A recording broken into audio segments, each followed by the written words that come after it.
मिट्टी की मुर्गी, सोने का अंडा।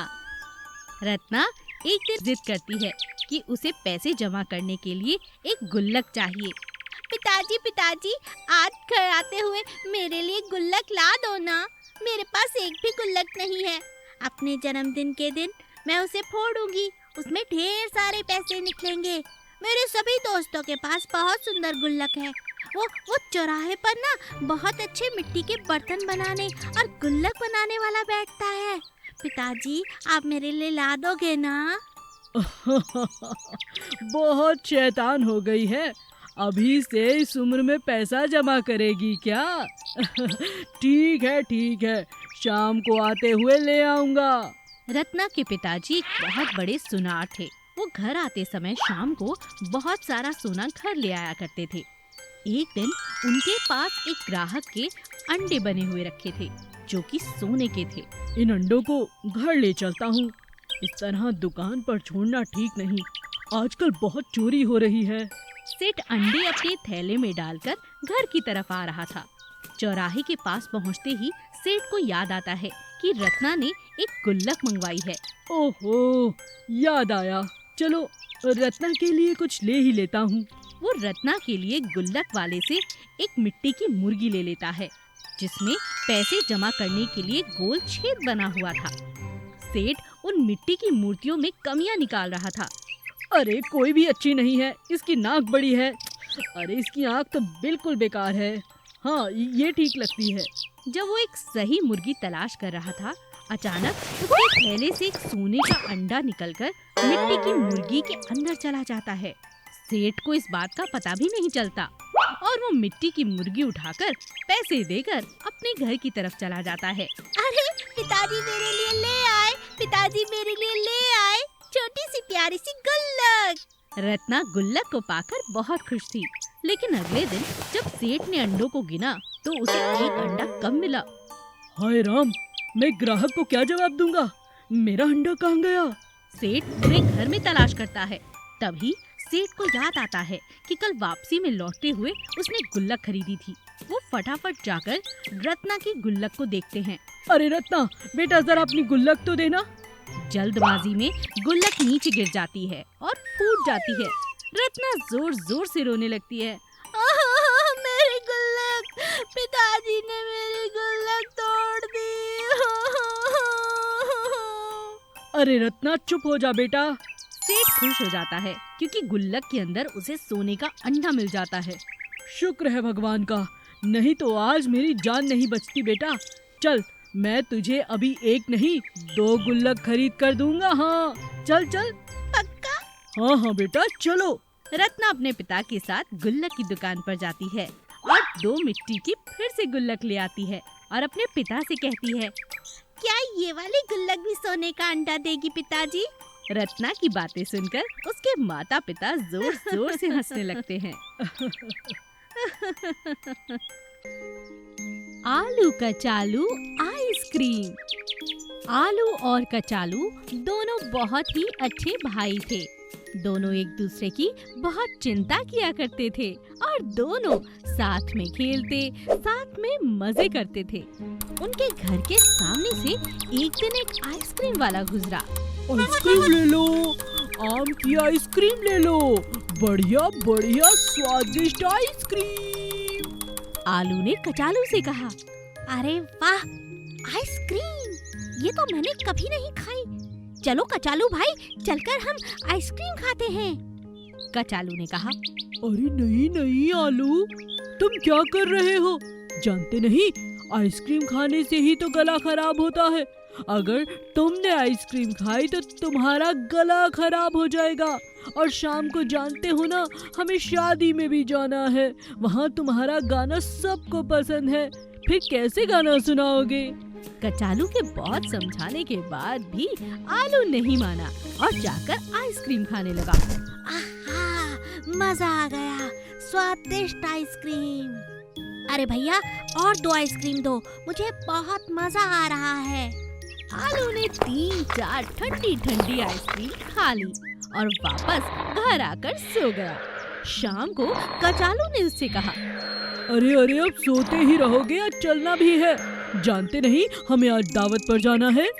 चलो उठो। अरे हाँ, मैं तो भूल ही गया था। आलू कचालू के साथ तैयार हो जाता है। जैसे ही दोनों शादी में पहुंचते हैं, सभी लोग आलू को गाना गाने के लिए कहते हैं। अरे अरे आलू भाई, अच्छा हुआ तुम समय पर आ गए।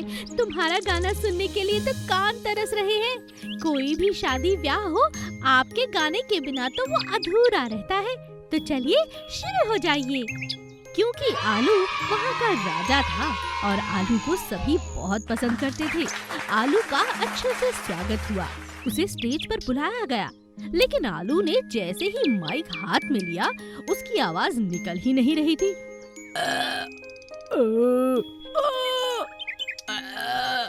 अलग अलग आवाजें निकालने लगा आलू, और यह देखकर सब लोग जोर जोर से हंसने लगे। आलू भाई, ये क्या कर रहे हो? आप गाना क्यों नहीं गाते? मैंने तो इसे पहले ही कहा था। आज इसने 5-6 आइसक्रीम खाई हैं, वो भी एकदम ठंडी। देखा ना, मैंने कहा था तुम्हारा गला खराब हो जाएगा।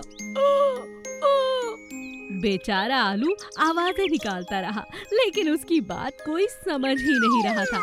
सब लोग जोर जोर से हंसने लगे और आलू को अपनी गलती का पछतावा हुआ। आगे से मैं ज्यादा ठंडी आइसक्रीम नहीं खाऊंगा। एक दिन लाला जी की पत्नी बहुत बीमार हो जाती है। लाला जी अपनी पत्नी से बहुत प्यार करते थे। उन्होंने अपनी दुकान को 3-4 दिन के लिए ताला लगा दिया और घर आकर अपनी पत्नी से कहा, देखो सुधा, बस बहुत हुआ। मैं समझता हूँ तुम्हारी बीमारी। डॉक्टर ने कहा है बस 1 हफ्ता आराम करोगी तो तुम बिल्कुल भली चंगी हो जाओगी। और हाँ, घर का सारा काम अब मैं देख लूँगा। तुम बस आराम करो, ठीक है? ये आप कैसी बातें कर रहे हो? मैं पहले से ठीक हूँ, दवाई खा रही हूँ। धीरे धीरे आराम भी आ जाएगा। आप अपना नुकसान मत कीजिए लाला जी, दुकान जाइए। मैंने कह दिया ना सुधा, आज से तुम पलंग से नहीं उठोगी। जो भी घर का काम है मैं खुद करूँगा। लाला जी को अपनी पत्नी को प्यार जताने का ये अच्छा मौका मिला था। यूँ तो लाला जी के पास पैसे की कोई कमी नहीं थी। वो नौकर चाकर रखकर भी ऐसा कर सकते थे, लेकिन वो चाहते थे कि वो ये सारा काम खुद करे। अरे बाप रे बाप सुधा, पूरे आंगन में झाड़ू लगा कर आ रहा हूँ। कैसे करती हो तुम ये सब? आप ये क्या कर रहे हैं? लोग देख लेंगे। अरे छोड़िए ना। अरे सुधा, जाओ ना, लेट जाओ। मेरा घर है, लोग क्या कहेंगे? अरे तुम बीमार हो, आराम करो।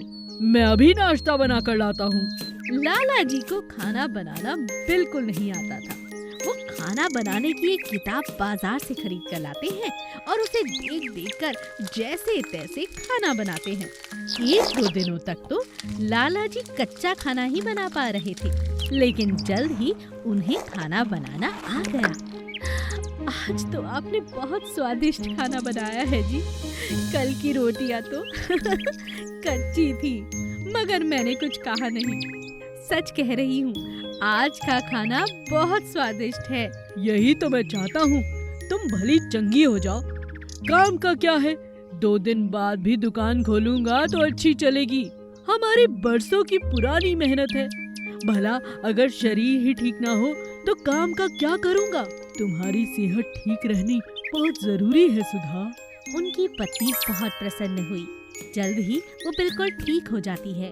वो घर में पूजा अर्चना करने के लिए एक पाठ रखवाती है और उस पूजा का प्रसाद दोनों पति पत्नी मिलकर बनाते हैं। तब पंडित जी कहते हैं, अरे वाह लाला जी, आपके यहाँ का प्रसाद तो साक्षात देवी को पसंद आए ऐसा बना है। मान गया, आपकी सेवा भावना बहुत अच्छी है। लाला जी और उनकी पत्नी खुशी खुशी जीवन जीने लगे। 2 प्यारे बंदर भाई। बंदर का एक परिवार जंगल के पास रहा करता था। एक दिन उनकी माँ उनके लिए बहुत सारे केले तोड़कर लाती है और कहती है, लो बेटा, तुम सबके लिए केले लाई हूँ, दोनों मिलकर खाना। और इतना याद रहे कि केले के छिलके इधर उधर नहीं फैलाने हैं। ये देखो, ये छोटा सा डस्टबिन है, इसके अंदर डाल देना, गंदगी नहीं फैलेगी। नहीं तो मुझे बहुत काम करना पड़ता है बेटा। कोई बात नहीं माँ, हम ऐसा ही करेंगे। इतने सारे केले, आज तो मजा आ जाएगा। क्या तुम बनाना का शेक भी बनाओगी? हाँ हाँ बना दूंगी। तो बनाओ।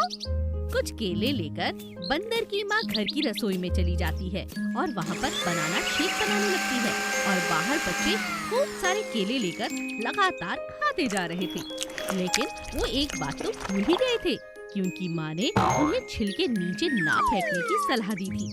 दोनों इतनी मस्ती में थे कि खाते ही चले गए, लगातार केले खाते और छिलके नीचे फेंक देते। जब छोटा भाई उठने को हुआ तो उसका पैर फिसला और वो धड़ाम से जमीन पर गिरा। ओ, मम्मी! और फिर वो जोर जोर से रोने लगा। अरे अरे चुप हो जा, माँ आ जाएगी और माँ आएगी तो जरूर ये कहेगी कि तुमने छिलके नीचे क्यों फेंके हैं। उठ जा उठ जा। दूसरा बंदर उसे उठाने की बहुत कोशिश करता है, लेकिन छोटा नन्हा बंदर लगातार रोता है।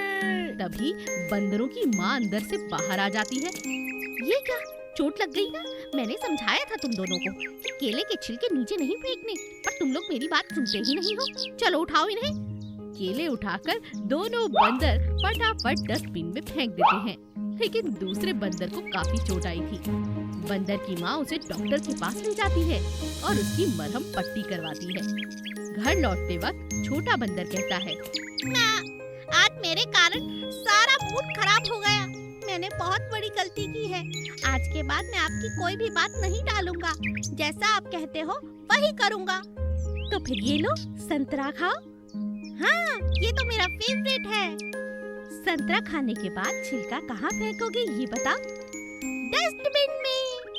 हाँ, अब छोटा बंदर ये बात सीख चुका था कि चाहे वो जो मर्जी चीज खाए, कोई भी फल खाए, लेकिन उसका छिलका हमेशा वो कूड़ेदान में ही डालेगा।